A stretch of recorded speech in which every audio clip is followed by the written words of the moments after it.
What if I told you that one decision, just one, could change the way your brain works, the way your body burns fuel, your mood, your skin, your heart health, and even your risk of dying from a serious illness? And the decision is this: stop eating sugar for 30 days, not forever, just 30 days. Now, before you click off, I'm not here to guilt you or sell you a detox tea. I'm going to walk you through what the science actually says happens inside your body, day by day, when you cut out sugar. And some of this is going to shock you. Stay with me, because by the end of this video, you're going to look at that soda, that healthy granola bar, and that birthday cake completely differently. First, let's get clear on what we're actually cutting, because this is where most people mess up. When I say sugar, I don't just mean the white stuff you spoon into your coffee. I'm talking about anything caloric that your body converts to sugar quickly. That includes table sugar, sucrose, honey, agave, maple syrup, high fructose corn syrup, rice syrup, coconut sugar, all of it. Now here's something most people don't know. All of these are what scientists call disaccharides, two sugar molecules bonded together, glucose and fructose. And while the ratios differ slightly between honey and table sugar, your body processes them in nearly the same way: bread, white rice, potatoes. But here's where it gets interesting.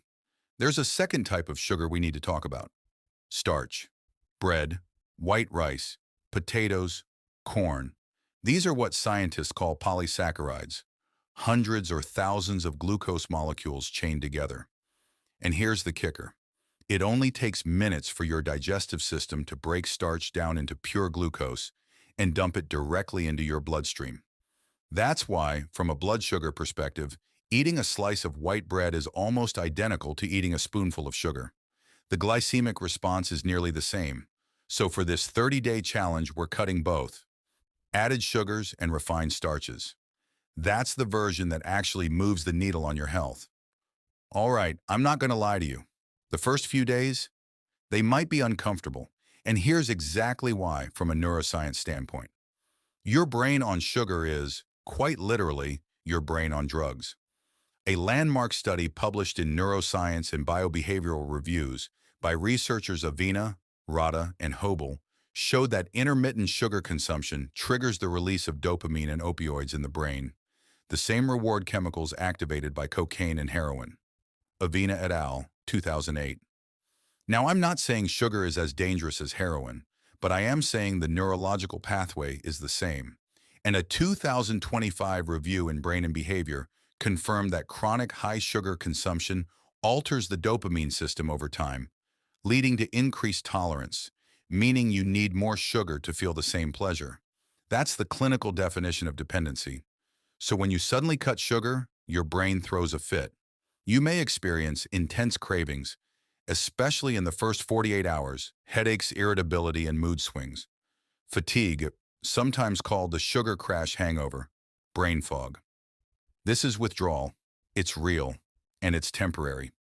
Here's what's happening biologically. Your body has been running on glucose as its primary fuel source. When you remove that fuel, your insulin levels start dropping, and your body has to begin rebuilding its fat-burning machinery. This metabolic switch takes roughly 2 to 4 days. The good news? Once you get past day 4, the cravings drop dramatically for most people. The science is clear on this. Just push through. If you're watching this and thinking, "I've tried to quit sugar before and failed," that failure wasn't a character flaw. It was your neurobiology. Now you know what you're working against.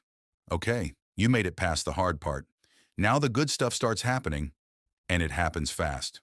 Blood sugar stabilizes without the constant sugar spikes and crashes, what researchers call the postprandial glucose roller coaster. Your blood sugar levels begin to even out.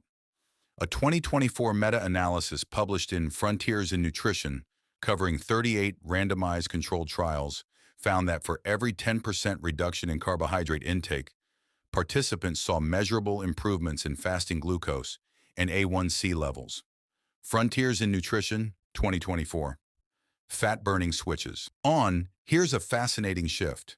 As insulin drops, and insulin is your primary fat storage hormone, your body starts up regulating fat-burning enzymes. Some people begin producing ketones, which are an alternative fuel source the body and brain can run on. Less hunger, naturally. Many people expect to feel starving. The opposite usually happens. Why? Because stable blood sugar removes the cycle of hunger spikes. You stop getting those desperate, urgent cravings between meals. A study from the American Journal of Clinical Nutrition found that low-sugar dietary patterns consistently reduced appetite-stimulating hormones compared to high-sugar diets. Your mood lifts. This one surprises people. Around days 7 to 10, many report a significant improvement in mood and a reduction in anxiety. This is backed by a growing body of research showing that blood sugar instability is directly linked to mood dysregulation and depressive symptoms. Stable glucose equals a more stable mind.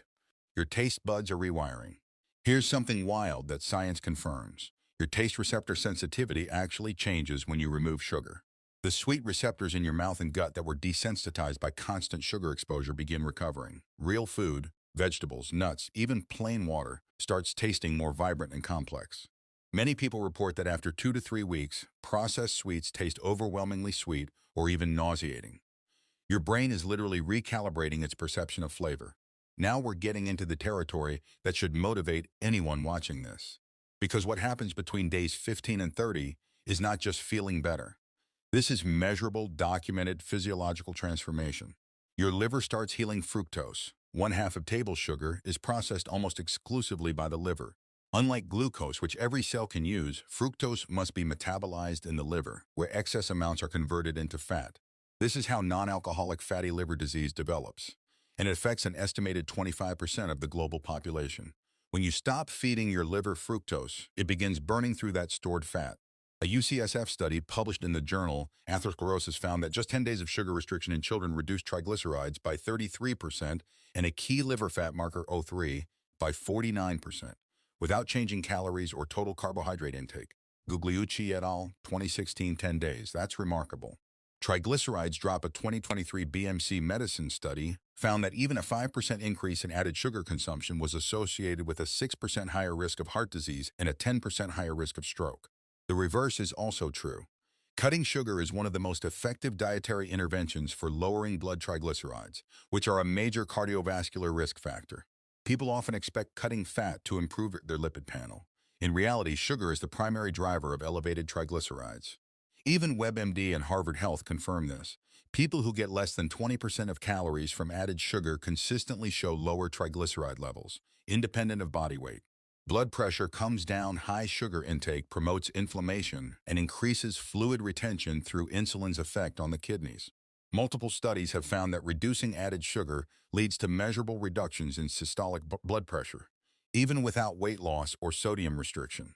Your brain gets stronger. This is arguably the most underappreciated benefit. Sugar actively suppresses the production of BDNF, brain-derived neurotrophic factor, which researchers have called miracle grow for the brain.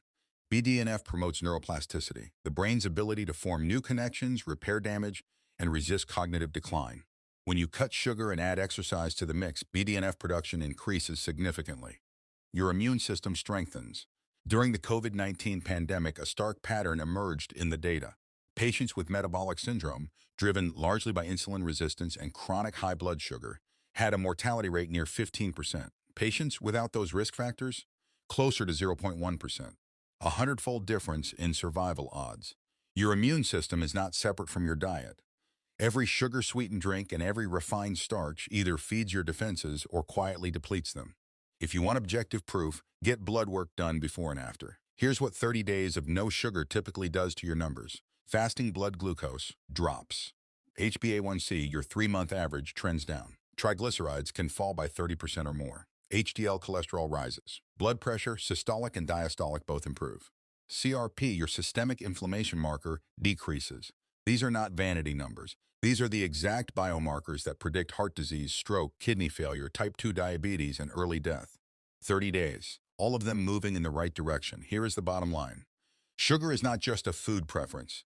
It is a substance that alters your brain chemistry, locks your fat cells, inflames your tissues, damages your liver, and statistically raises your risk of nearly every chronic disease that shortens human life. And your body can begin reversing all of that measurably in days, not months, not years, days. You have 30 days to find out what your body actually feels like when it is running the way it was designed to. If this video gave you something to think about, drop a comment below with one sugar habit you are cutting first. And if you want to go deeper, full practical guide on how to survive the first week, what to eat, and how to read labels, that video is up next. Subscribe. See you there.